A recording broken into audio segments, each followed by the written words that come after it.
In this video, we're looking at the ASL Skills Development book, Unit 6, Visual Form and Meaning. You can actually follow along in your book if you'd like. I'm looking at pages 105 to 108. And what I'm doing in this video is similar to the other videos that I've posted, is I'm pulling information from your book and putting it in a form that I hope is a little bit more clear to you, and I'm trying to connect the dots for you so that you can have a better understanding of where the book is guiding you.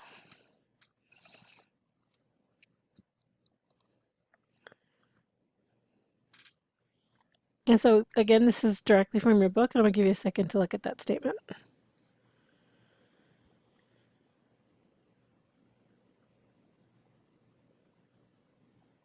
This is an important thing to consider for interpreters because, as the statement says, the form of the message can vary, but the meaning remains constant. And what that says to me is that I can interpret a statement or message into whatever form I render it. And it may be different from yours, it may be different from another interpreter, maybe different from just a different person altogether listening to the message and restating it. But it doesn't mean it's wrong, as long as the message can remain constant. So as long as we can all preserve the meaning of that retelling or that interpretation or that summary, that paraphrase, it's not necessarily wrong. For me, this is an important statement because when you work with another interpreter as a team or even in an observation setting, what you're seeing them produce, just because it's different from what you might have produced or what you were thinking in your mind, doesn't necessarily make their interpretation wrong. And that's important because we watch each other while we work and we take the things we like so that we can incorporate it into our interpretation while we work.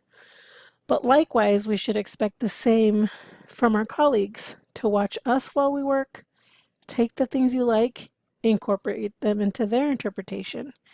Sometimes your colleagues will disagree with you and they may say, well, I would have signed it this way, or I would, I did it this way and you chose a different way. And it's fine to disagree. I always say, have a reason.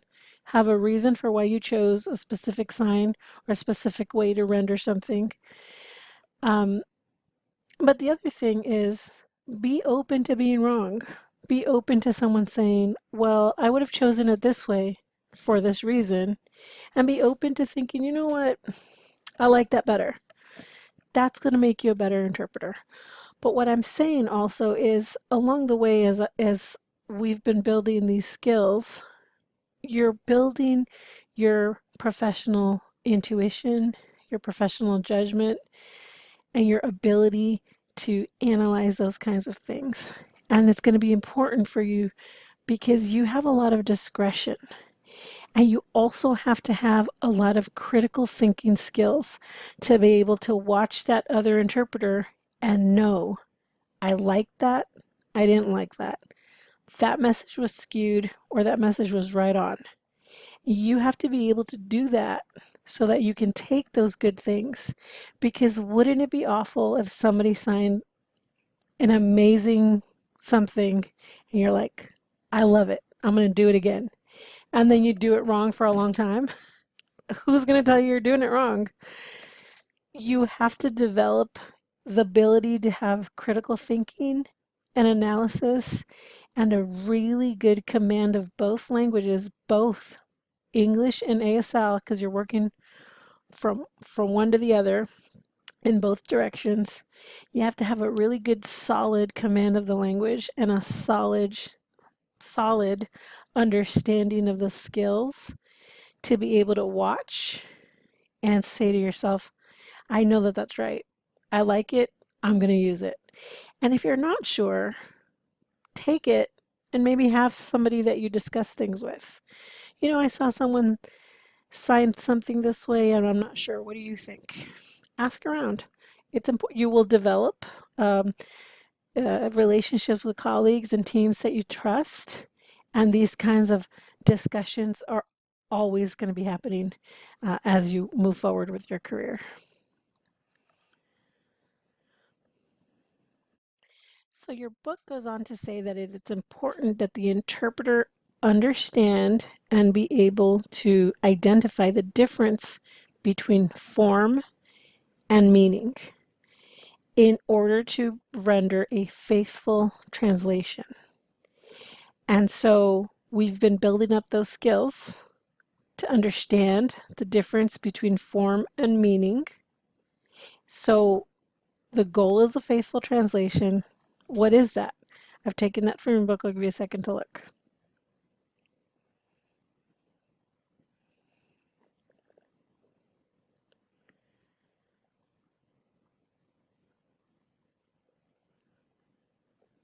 So the first bullet, the faithful translation evokes essentially the same response as the original message.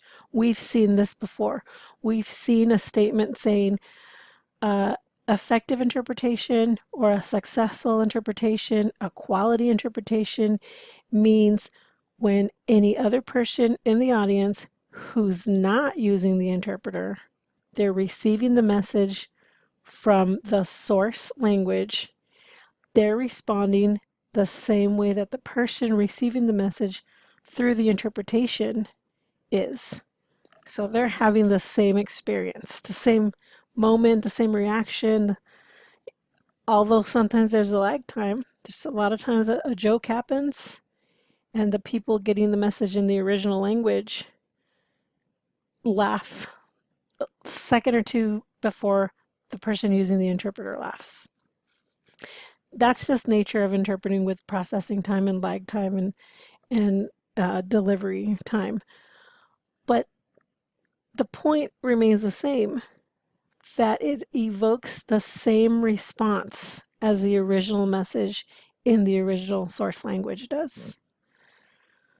And so if we look at how do we find faithfulness in a message, it's found more in the quality of the message rather than the form. What do they mean by that? By form, they mean if it's a long sentence or a long narration, does my interpretation have to be equally as long? No, it doesn't. Because remember that interpretation uses other skills such as expanding. We have to find words that it also in some signs or some words do not have a direct translation, and so they require several words in order to give the meaning of one sign. Vice versa, one word may require several signs. And so it's not about the form or about the time that we spend in uttering something and the time we spent signing something, but instead the quality of what we've produced. And so for the last bullet, faithfulness results from the dynamic equivalence rather than formal correspondence. And what they mean by dynamic equivalence is that linguistic flexibility to offer that message that's still faithful to the meaning. And what they mean by formal correspondence is it's not just a formal word for word switch, because that's impossible. We know that ASL does not follow English word order. Likewise, English word order does not follow ASL syntax.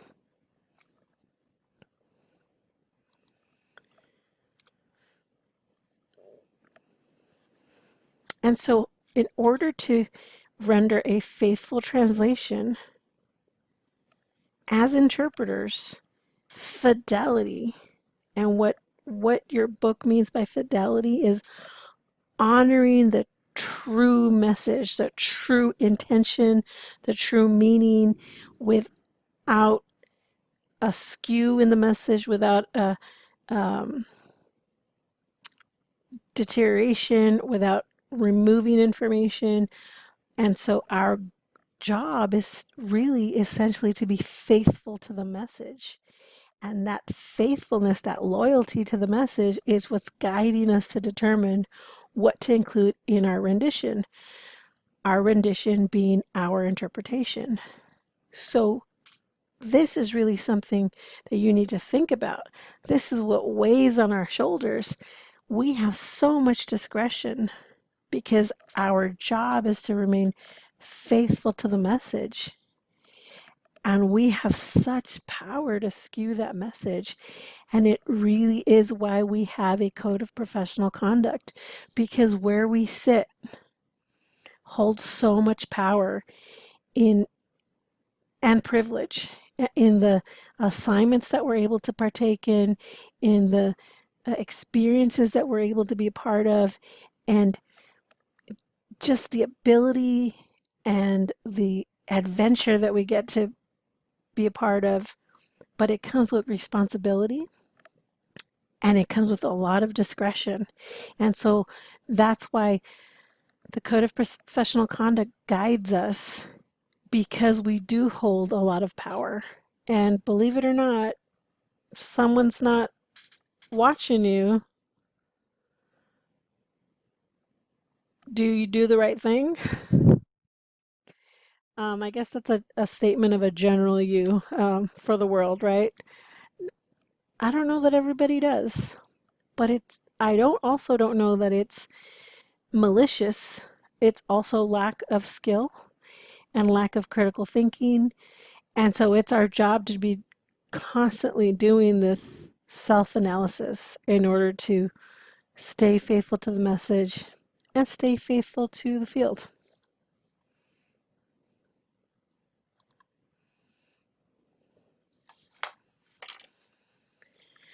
And so what is, we keep saying, we need to understand the difference between form and meaning.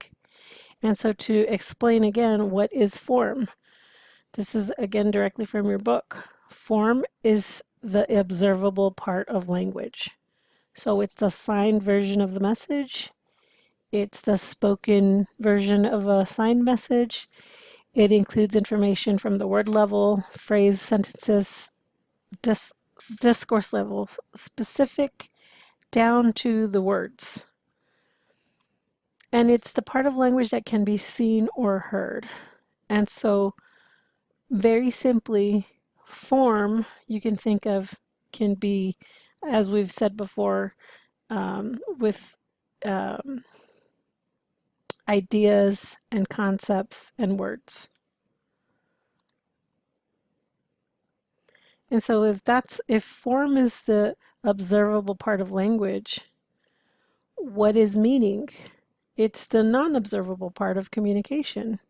It's the central idea that has to be understood. So if form is the way we utter a message, the meaning is embedded in that form. And it's the part that we can't quite grasp, see, or hear specifically, but it's embedded in the form. And it's clearly understood by a person who communicates in that language.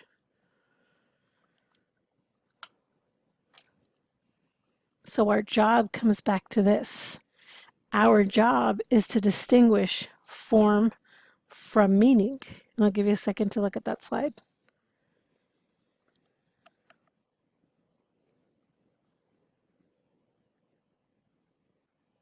So as interpreters, our job is to convey the information from the source language, which is the language you're working from. If you're working from someone's, let's say the example of a college lecture, so a teacher is lecturing in spoken English, you're listening, that's your source language. And you're rendering your message, the target language is sign. When the student signs something, that becomes your source language, and then your target language becomes your voice interpretation. And so the interpreter must be able to render the message, convey the meaning, again without distortion, without skewing the message, without losing the original message meaning. But if you look at the second sentence on the slide, If and when interpreters only follow the form, there's a high probability that the interpretation will not convey the intended message. What does it mean to follow form? Some of us did it already. In uh, assignments in the past, you maybe used gloss in your interpretation or in your transcription of a text. And when you use gloss, instead of the meaning, the intended message, you're really just following the form. You're not following the actual meaning. You're not following the skill of interpreting. You're not actually acting in that manner. You're just glossing one word for each sign that you see. And that's not the job of an interpreter. It's not the function of an interpreter. And this also brings us to something I've said before, and that is that a signer is not an interpreter, because a signer does not necessarily understand that as an interpreter, you have a responsibility to be faithful to the message. So think of this example. Parents have to go to see the principal, and the child has to interpret. So the principal says, there's a test on Tuesday, there's a field trip on Wednesday, and on Thursday you need to make sure you bring in the raffle tickets. What does the child say? Can you tell your parents? And the child says, there's a field trip on Wednesday. Maybe don't forget about the raffle tickets. Casually doesn't include the test information. Maybe not so casual. That child is not a trained interpreter. Does not have to be faithful to the message. Child is probably just putting out as much as possible. Think of that same example. It could be a young adult, it could be anybody. It could be a signer who someone says, hey, can you interpret this for me? And just says, yeah, sure, I know sign language. But they're not a trained interpreter. And so they're not looking to be faithful to the message. They're also following form. And so what comes out, what they render, may not necessarily be an accurate interpretation or even a clear one. And the message may, in the end, be distorted.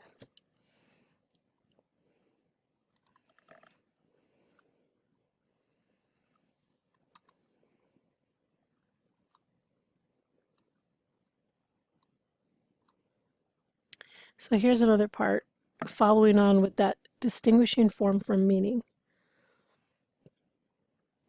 I'll give you a second to look. So a word or form can have many meanings in a specific language, and there's two examples there. In English, the word for run. We've seen run can mean run a marathon. The factory runs on gas or coal power. Run-of-the-mill car. My runny nose. I have to run an errand. And so run takes different meanings, which means depending on how someone says that, it will influence how you're going to sign it. And the same is true for in ASL. Your book gives the example of silly. Silly is the gloss for this sign. Actually, I've seen ridiculous, I've seen silly. But someone can use to mean wow. I can't believe that happened. Depending on what the facial expression is. And so the gloss may indicate silly. The gloss helps us understand in written form what someone signed, and it helps us take notes, and it helps us understand and gives us an opportunity to understand note-taking techniques, etc. But it doesn't give us an interpretation of what was said. And so we can never use gloss in an interpretation of a signed message. that by nature is flawed and incorrect. So what the interpreter is really looking for is to be able to convey the intended message, not the form. Nobody wants to hear the form. Nobody's going to understand what you're saying by just giving form. That's like just throwing up signs or throwing up words. As interpreters, we have to piece the message together in a way that the user of the interpreting services can understand the message. And we had this question before, what happens if the message is vague? The interpreter has to be equally vague. Understanding the message doesn't necessarily mean understand everything that they're trying to say. The message may be intentionally vague. And so we have to intentionally deliver a vague message. The person receiving the message also receiving a vague message is a successful interpretation.